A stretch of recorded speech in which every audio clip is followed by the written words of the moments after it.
अस्सलाम वालेकुम व्यूअर्स, मैं हूँ शाकिर सोलंकी। व्यूअर्स, हम इस वक्त डी चौक पर मौजूद हैं और इस्लामाबाद की खुसूसी अदालत ने परवेज़ मुशर्रफ को सज़ाए मौत जो सुनाई है, उसमें पैरा 66 जो है उसमें ये लिखा है कि अगर परवेज़ मुशर्रफ फांसी से पहले नेचुरल मौत फौत हो जाते हैं तो उनकी लाश जो है घसीट कर डी चौक पर लाई जाए और 3 दिन तक यहाँ पर लटकाई जाए। डी चौक के हवाले से मैं ये बताऊँगा कि तारीख़ अपने आप को दोहरा रही है। ये वही डी चौक है, आप देख सकते हैं ये जो फूल हैं आपको नज़र आ रहे होंगे, येलो कलर के हैं ज़्यादातर। ये डी चौक है मेन जो मरकज़ी जगह है डी चौक की, और यहाँ से फिर ये परेड ग्राउंड पूरा होता है।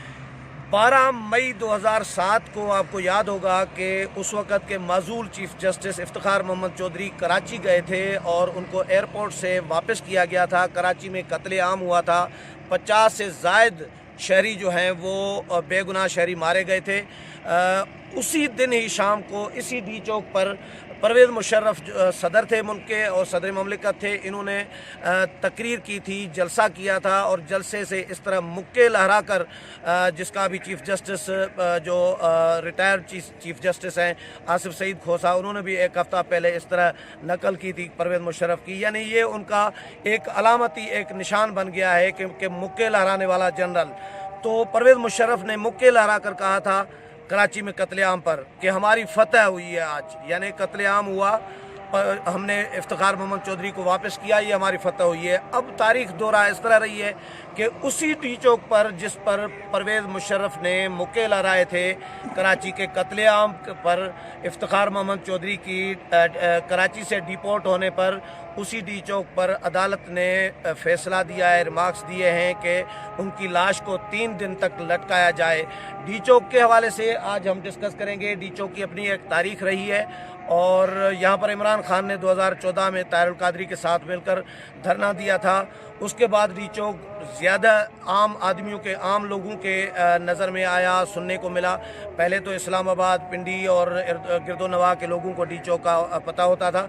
आम जो मुल्क भर के शहरी हैं या दुनिया भर के शहरी डी चौक को 2014 के धरने से ज़्यादा जानते हैं। अब मौलाना फजल रहमान का भी धरना जो आया आज़ादी मार्च, वो भी डी चौक पर आना था, लेकिन हुकूमत ने उनको इजाज़त नहीं दी, एग्रीमेंट हुआ, बाहर वो बैठे रहे।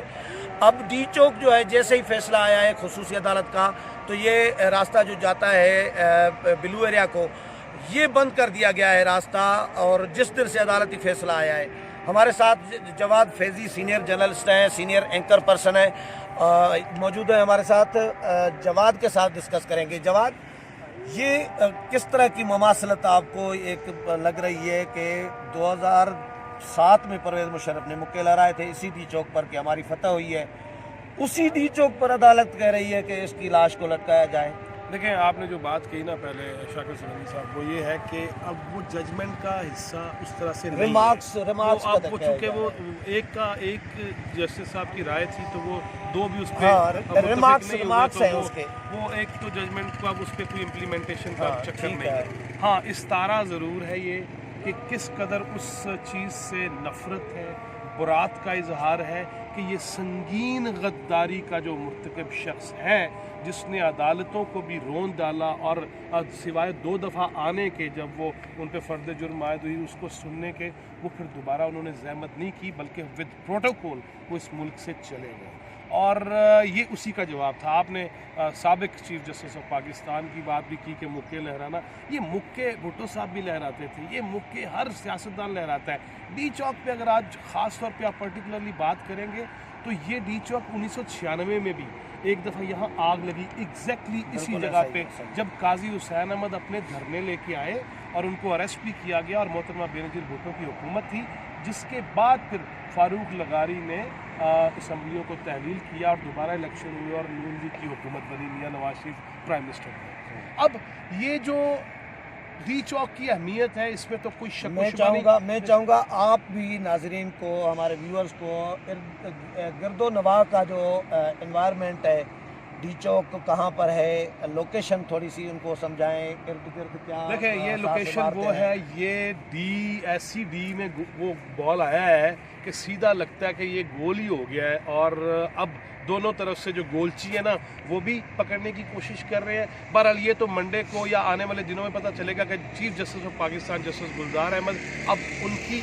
लाइन क्या होती है, क्योंकि बकौल शेख रशीद कि हर चीफ जस्टिस अपना एक एजेंडा लेके आता है। अब देखना ये डी चौक, इसमें देखा जाए पार्लियामेंट है, ऐवान सदर है, प्राइम मिनिस्टर हाउस इस तरफ है, सुप्रीम कोर्ट ऑफ पाकिस्तान इस तरफ है, और उसके साथ प्राइम मिनिस्टर का सेक्रेटरीट है, उसके सामने खुसूसी अदालत है जहाँ पे ये फैसला हुआ जिसे वफाकी शरई अदालत कहा जाता है, वजारत खारजा भी इधर है, डिप्लोमेट्स भी इस तरफ है, सारे के सारे डिप्लोमेट्स भी इस तरफ है।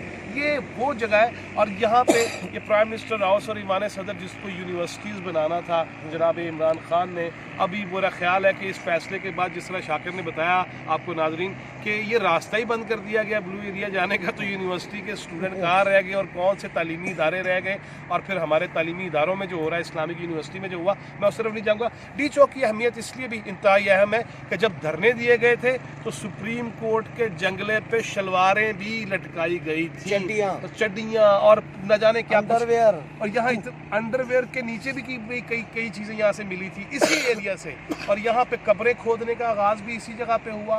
यहीं पे इमरान खान साहब का कंटेनर मेरे बिल्कुल इस तरफ पीछे था, और तारुल कादरी का इस डी चौक के अंदर था इस जगह पे, और यहाँ पे कब्रें, इनकलाब, कफन सिल गए, खोदी की ताफुन इस कदर इस यहाँ शदीद था। एक और बात वो किसी को नज़र नहीं आ रहा कि साथ ही पीटीवी है, तब मैं पीटीवी पे होता था, रियासत मदीना के बाद पीटीवी और हमारी दूरी हो गई, लेकिन ये है कि उसके अंदर भी हमला हुआ। फिर उसके बाद इसी एरिया में एसपी को तशद्दुद का निशाना बनाया गया, जुनेजो को तशद्दुद का निशाना बनाया, असमत जुनेजो को, उसका कद काठ आपसे भी ऊंचा, लेकिन इन्होंने उसकी भी पिटाई हुई, तशद्दुद का निशाना बनाया गया। ये वो जगह है जिसकी अहमियत कम नहीं है। माजी हमने डिस्कस किया, मुस्तकबिल में भी इस चौक की इंतहाई अहमियत है। उसकी वजह चीफ ऑफ आर्मी स्टाफ के मुद्दत मुलाजमत के हवाले से भी जो जनाब चीफ जस्टिस, साबिक चीफ जस्टिस जो बॉल फेंक गए इसी पार्लियामेंट के अंदर कि अब इसमें क्या होगा, कवानीन कैसे बनेंगे, वरना 6 महीने बाद वो रिटायर हो जाएंगे। अच्छा, जवाद एक बात बताएं, 2014 से पहले कई सियासी जमातों ने, सियासी रहनुमाओं ने यहाँ पर धरने किए और धरने होते रहे हैं। ये एक आइडियल जगह थी, पॉलिटिकल वर्कर थे, चड्डियाँ टांगने वाले नहीं थे, लटकाने वाले नहीं थे। 2014 में जिस तरह पार्लियामेंट सुप्रीम कोर्ट की तौहीन की गई, जिस तरह का माहौल बनाया गया, फूल उखाड़ कर कब्रें खोदी गई, कफन सिलवाए गए, जो माहौल बनाया गया, ताफुन जो फैलाया गया, उसके बाद अब डी चौक पर इजाज़त मिलना मुश्किल हो गया है, सिलसिला बंद हो गया समझे, क्योंकि मौलाना को भी इजाज़त नहीं मिली। देखें, जब किसी ने आना होता है तो वो आ जाता है, जब इजाज़त देनी होती है दे भी देते हैं। मौलाना के आने पे भी हमने कई प्रोग्राम आपके ही इस यूट्यूब चैनल पे किए कि कैसे आए, और मौलाना कमिटमेंट भी किससे लेके चले गए, और फिर वो बड़े पुरसुकून भी हो गए।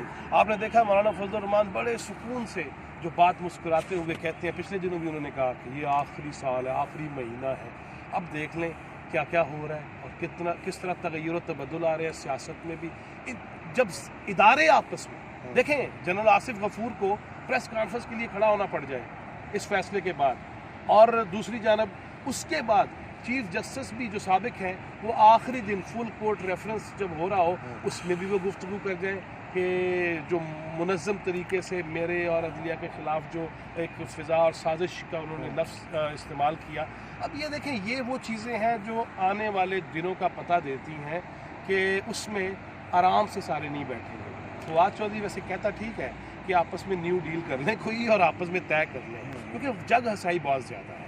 और इस डी चौक में आपने कहा ना कोई आ नहीं सकता, आना जब होता है आने वाला मुझे याद है काजी हुसैन अहमद के लिए कितने ही पीछे गड़े खोद दिए गए, तारें लगा दी गई, लेकिन फिर भी वो यहाँ पहुँच गए। मैं यहाँ पे मौजूद था शाकिर 1996 में यहाँ, लेकिन फैजी साहब वो कारकुन न पीपल्स पार्टी में रहे हैं जो उस वक़्त थे, जो लड़ते थे।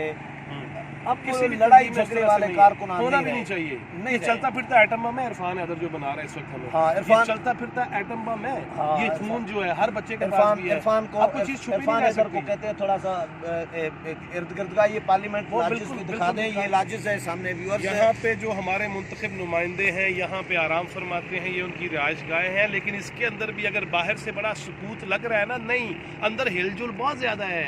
हर कमरे में मीटिंग हो रही है भाई, और हर बंदा परेशान है कि کہ سویرے پتہ نہیں کی ہونا ہے. سو یہ ساری چیزیں ہیں, اور میرا خیال ہے انہیں آرام سے سونا بھی نہیں چاہیے. ہمارے پیسوں سے تنخواہیں لیتے ہیں, ہمارے لیے قانون بنانے آتے ہیں. لیکن یہ جگہ بنائی ان کے سونے کے لیے یہ ہے, کیونکہ پارلیمنٹ ہاؤس یہ سامنے ویورز دیکھ رہے ہوں گے, یہ پارلیمنٹ ہاؤس کی بلڈنگ ہے, اور اس کے ساتھ ہی بالکل آپ کو جو لیفٹ پہ نظر آ رہا ہے یہ ایوان صدر ہے, اور جو رحم کی اپیل قبول کرتے ہوئے سزائے موت کو عمر قید میں بھی بدل سکتے ہیں پرویز مشرف کی, اور وہ رحم کرتے ہوئے ساری سزائیں معاف بھی کر سکتے ہیں. آفٹر آل یہاں پہ آنا ہے نظر ثانی کے بعد بھی. ہو سکتا ہے اس عمارت میں بیٹھے شخص کے ہم منصب کاؤنٹر پارٹ رہے ہیں, ظاہر صدر رہے ہیں پرویز مشرف, ہو سکتا ہے اس وجہ سے بھی صدر کچھ نہ کچھ معافی, صدر کو صدر ہی معاف کر سکتا صدر کو صدر ہی معاف کر سکتا ہے. وہ سابق صدر ہر شہر میں صدر کا ایریا ہوتا ہے نا, ہمارے لاہور میں صدر کے ساتھ آرا بازار بھی ہے, تو یہ بھی ہوتا ہے کہ بعض دفعہ کاٹنے پہ آ جائے کوئی. لیکن شاکر میں یہ شام کا وقت ہے, ابھی اللہ کے نام کی صدا بلند ہوئی ہے, اذان ہوئی ہے, یہ ضرور دعا کرنی چاہیے یار کہ یہ جو سیاہی پھیل رہی ہے نا, اللہ کرے یہ ملک پہ نہ پھیلے, اور سیاہ رات دوبارہ سے نہ آئے. جو آپ نے بات کی کہ اب لڑنے لڑانے کے کام نہیں ہے, اب تو یہ ہے. اور سوشل میڈیا پہ بھی جو دوست ہمارے انے واہ بڑے بڑے اقوال حضرت علی کے نام سے بھی اپنے پلے سے ڈال دیتے ہیں, ہمیں اب دوبارہ سے سوچنا ضرور ہوگا کہ ہم کس طرف بڑھ رہے ہیں, ہمارے بچے کل کو اس ملک میں کیسے رہ پائیں گے.